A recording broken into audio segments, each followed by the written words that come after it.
Welcome to the Maniac Sky Japan YouTube channel. Glad to be here for this deep dive. Yeah, and today let's dive into and decipher cover regulation to implementing regulation. EU 201 Elenon My 7 Article 20, particular provisions concerning the use of certain UAS in the open category. Wow, that is quite the mouthful, isn't it? It really is. I mean, if you're looking at slide 1 right now, you'll see that incredibly dense title card. Yeah, it's intimidating. Honestly, Article 20 sounds like some, highly classified government protocol that gets activated in the third act of a spy thriller. Right, like Jason Bourne is about to kick down your door. Yeah, exactly.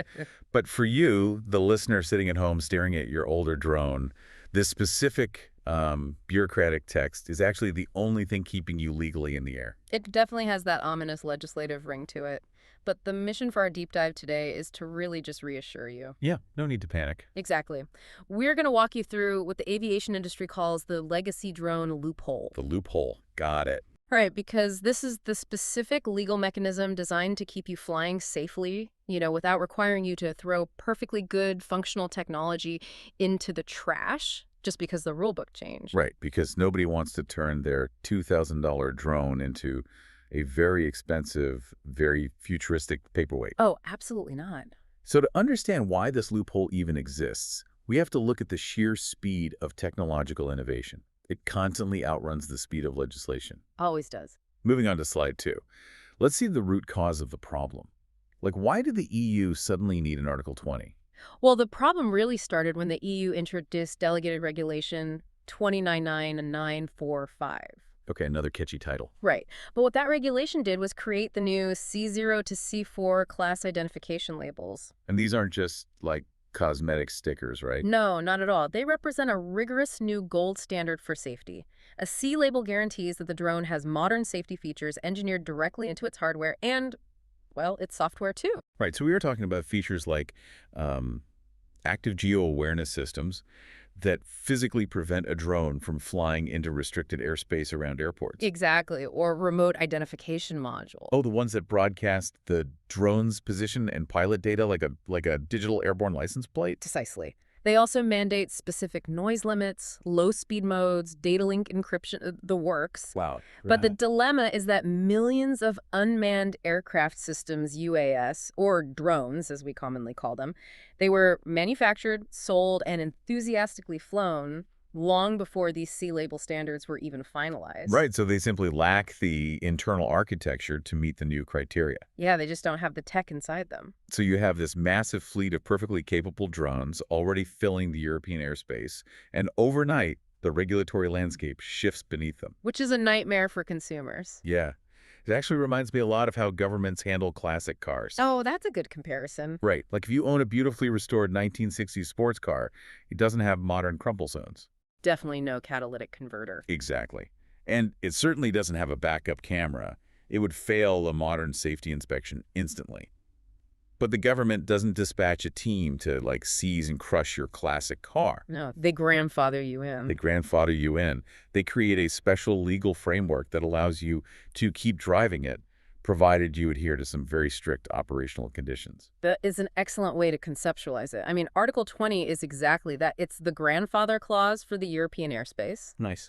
It is a formal acknowledgement by the regulators that retroactively punishing consumers for purchasing technology before a law was passed is, well, it's fundamentally unfair. But they still have a duty to manage the inherent safety risks posed by that older, uncertified technology. Right, exactly. Which means not just any random piece of flying plastic gets protected by this rule. Let's flip to slide 3, because we need to figure out exactly who gets to use this grandfather clause. Yeah, and there is a rigid checklist for eligibility here. 3 non-negotiable rules. All right, lay them on me. First, your drone must be considered a product within the meaning of decision.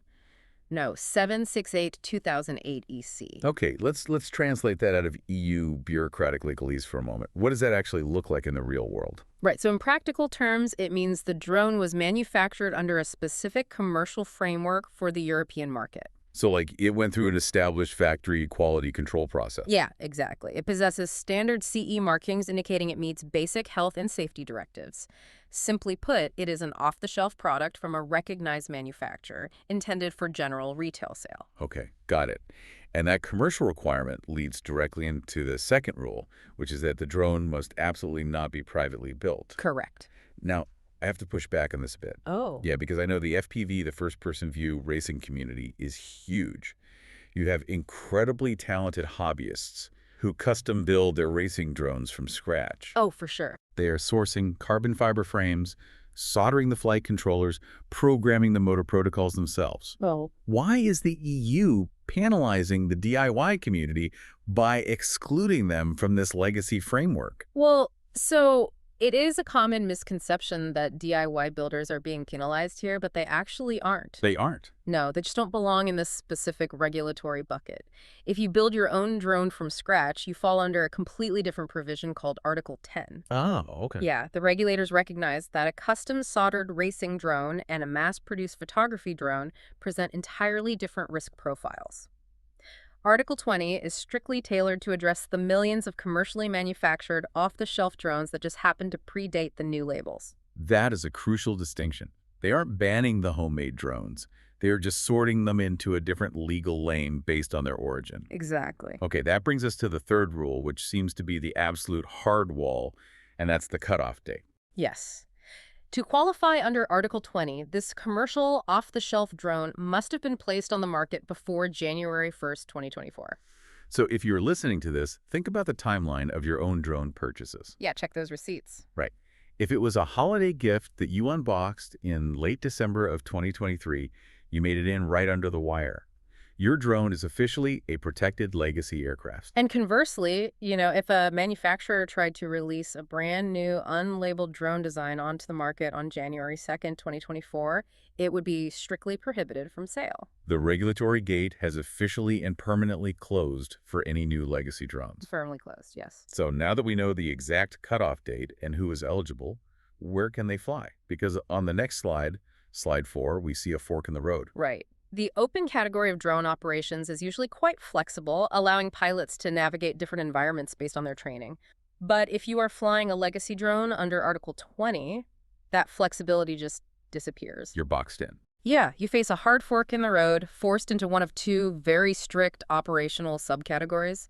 Subcategory A1 or subcategory A3. Zero other options. Zero. So it's sort of like being sorted into different houses at Hogwarts, but instead of magic, it's entirely based on your drone's maximum takeoff mass, or MTOM.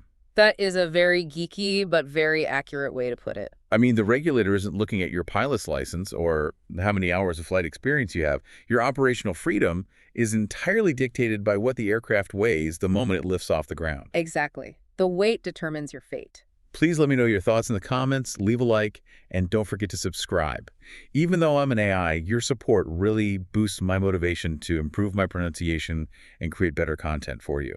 And returning to that weight issue. Yeah, all right. Looking at slide 5, let's talk about the lightweights. Okay, so this is defined as Condition 1, which governs operations in subcategory A1. If your drone's maximum takeoff mass is less than 250 grams, you are placed into this subcategory. Let's talk about that 250-gram number, because anyone deep into the drone hobby knows that specific weight is, well, it's practically sacred. Oh, it's legendary. Right. If you look at major manufacturers like DJI, they've engineered entire generations of incredibly capable drones to weigh exactly 249 grams. It clearly is not a coincidence. It is entirely intentional. Manufacturers spend millions in research and development to shave off single grams of plastic just to slide their products under this legal threshold. It's crazy. And the reason for this 250-gram limit is rooted entirely in physics, specifically kinetic energy. ES, the European Union Aviation Safety Agency, conducted extensive crash testing during the drafting of these regulations. Dropping drones on crash test dummies, basically. Yeah, basically, yeah. They determined that an object weighing under 250 grams, even falling from the sky at terminal velocity, generally does not carry enough kinetic energy to transfer a fatal blunt trauma injury to a human head upon impact. Because the physics present a mathematically lower risk of fatality, the operational rules in subcategory A1 are much more forgiving. Right? Very much so. I mean, you are actually allowed to fly your legacy drone over uninvolved people, like a person walking their dog in a park. Yeah, that's legally permissible if your drone accidentally passes over them. But there is a massive caveat. You absolutely cannot fly over assemblies of people. No, never. So a crowded outdoor music festival or a bustling weekend farmer's market is strictly off limits. Right. The cumulative risk of a mechanical failure dropping a drone into a dense crowd is simply too high, even at 249 grams. That distinction between a single uninvolved person and an assembly Mm-hmm. is critical. Okay. But wait, I want to present a hypothetical scenario because I see this debated on drone forums all the time. Okay, let's hear it. Let's say I bought one of those legally protected legacy drones in 2023. Hmm. Right out of the box, the manufacturer specifications state it weighs exactly 249 grams. Perfect. Right. Perfect. I am under the limit. I am safely in subcategory A1. But a few months later, I decide I want a secondary camera angle for a project. I take a lightweight action camera, maybe it only weighs 20 or 30 grams, and I physically tape it to the top of my drone. By simply taping a camera to my drone, have I suddenly broken the law if I fly over a person? You absolutely have. Wait, really? Yes. This is a crucial detail that catches a lot of well-intentioned pilots off guard. The 250-gram limit is the maximum takeoff mass, which explicitly includes your payload. Wow. The law does not care what the marketing materials on the box said the drone weighed when it left the factory. The law solely cares about the physical mass of the object at the exact millisecond it leaves the ground. So my 249-gram drone plus a 20-gram camera puts me at 269 grams. I have fundamentally altered the kinetic energy equation. Exactly. If that drone falls, it now carries enough mass to potentially cause serious injury. Because adding just a 20-gram payload changes the physics of a crash so drastically, the EU is forced to regulate those heavier drones under an entirely different set of rules. Yep, they get bumped up. Moving right along to slide 6, we can see exactly how they handle these heavyweights. This brings us to Condition 2, covering operations in subcategory A3. The moment your legacy drone tips the scales at 250 grams or more, whether it was designed that heavy straight out of the factory or because you added an aftermarket payload like your camera. You are immediately bumped into A3. Immediately. And the weight bracket here is incredibly broad. It covers anything from 250 grams all the way up to less than 25 kilograms. 25 kilograms is around 55 pounds. To put that in perspective, that is the weight of an adult golden retriever flying through the air. Yeah, that is a massive escalation in kinetic energy from our lightweight 249-gram drones. It is a staggering jump in potential hazard. And just like the previous category, that 25-kilogram MTOM limit is highly inclusive. It includes the structural weight of the drone, the payload, and notably, it includes the fuel. Wait, when you say fuel, are you talking about liquid combustion fuel, not just lithium-ion batteries? Yes, I am. While consumer drones are almost exclusively battery-powered, some of the heavier commercial and agricultural legacy drones operating in this weight class actually utilize combustion engines. Oh, wow. Yeah. So the weight of the gasoline in the tank or the extremely heavy, high-capacity battery packs required for large multi-rotors, all of it counts towards that total MTOM calculation. So because we are dealing with significantly heavier, exponentially more dangerous objects operating in the airspace, the operational restrictions change drastically. We have to. So if I am bumped out of A1 just for attaching that 20-gram GoPro, my immediate fear is that I am now subject to industrial level restrictions. How severely does subcategory A3 limit where I can fly? The restrictions are severe by design. In subcategory A3, you are legally mandated to fly far away from any uninvolved people. Far away. Yeah, and furthermore, you must maintain a strict distance from urban, residential, commercial, or recreational areas. That means there is zero chance of legally flying my slightly heavy 300-gram legacy drone in the local city park just to get some cool establishing shots of the public fountain. None whatsoever. If your legacy drone exceeds 249 grams, you are legally required to pack it into your car, drive entirely out of the city limits, and locate a wide-open rural space where there is no risk of flying near anyone who isn't actively participating in your drone operation. That is a massive consequence for slightly heavier hardware. It is. But wait, on slide 7, I'm noticing a glaring numerical gap in the regulation. We covered subcategory A1 for the lightweights, and we jumped straight to subcategory A3 for the heavyweights. What exactly happened to subcategory A2? Ah, the missing middle. Yeah, why are legacy drones completely banned from it? So subcategory A2 is designed for drones that fall into that heavier 250 gram to 25 kilogram range. But crucially, the A2 rules allow those drones to fly much closer to uninvolved people than A3 permits. Okay, so why can't legacy drones fly there? Because to legally operate in A2, a drone must possess a modern C2 class identification label. Okay, but I want to look at this from the perspective of an experienced commercial pilot. So let's say I have thousands of logged flight hours. I know how to handle my equipment perfectly.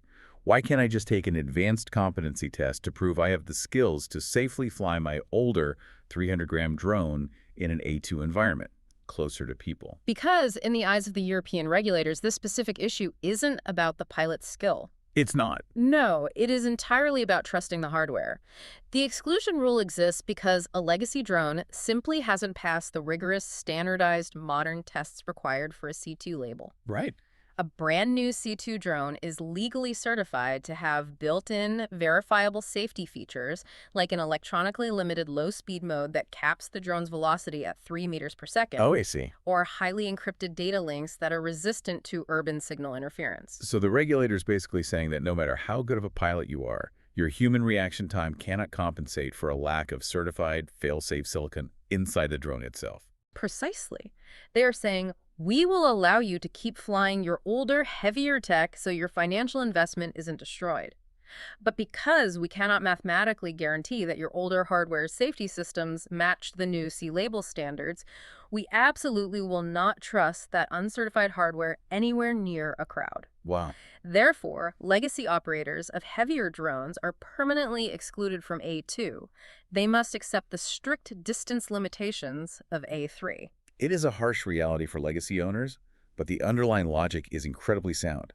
It is an exercise in mitigating mechanical risks, not human error. Exactly. Finally, let's wrap this up on slide 8. What does this complex web of regulations actually mean for the listener?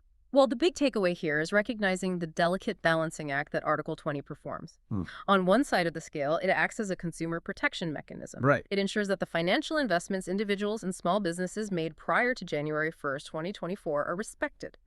It prevents millions of dollars of perfectly functional aerial technology from being legally reclassified as useless e-waste overnight. It acknowledges that you purchased and registered the equipment entirely legally under the old paradigm. But on the other side of the scale, the regulation violently prioritizes public safety. By forcing any unlabeled legacy drone heavier than 250 grams out of cities and into the remote A3 subcategory, it guarantees that untested, potentially heavy, fast-moving legacy hardware stays far away from uninvolved civilians. It really is the ultimate compromise. Yeah. You get to keep your expensive flying camera, but you have to go play with it out in the rural woods. Exactly. But I want to leave you with a fascinating long-term implication to consider. Oh. Since we established earlier that the regulatory date is closed and no new legacy drones can legally enter the market after January 1st, 2024, think about what happens to this ecosystem over time. Wait, that completely reframes the scope of this law. Right. Think about how these rules will eventually cause this entire class of A1 and A3 legacy drones to naturally go extinct. Yeah, as the physical hardware ages over the next 5 to 10 years, as lithium-ion batteries naturally degrade and lose capacity, and as these drones inevitably experience crashes and cannot be legally replaced with identical unlabeled models, the legacy fleet will naturally shrink. It is an engineered obsolescence. Very much so. The government didn't send out agents to confiscate your uncertified drone. They are just letting time and physics do the work, knowing you can never buy a replacement. Exactly. Eventually, the last legacy drone will be retired, leaving only modern, fully C-labeled, rigorously tested drones in the European airspace. That is an incredibly elegant, if somewhat sneaky way to systematically upgrade an entire continent's airspace without inciting a consumer revolt. It really is a brilliant piece of regulatory design. So looking at your own drone collection, how does the 250-gram rule change where you're going to fly this weekend? Good question. Please share your thoughts and feedback in the comments section down below. If you enjoyed this video, please give it a thumbs up and subscribe to the channel. You can find links to other videos in this series in the description box, so be sure to check them out. I'll see you in the next video from Maniac Style Japan. Goodbye and take care.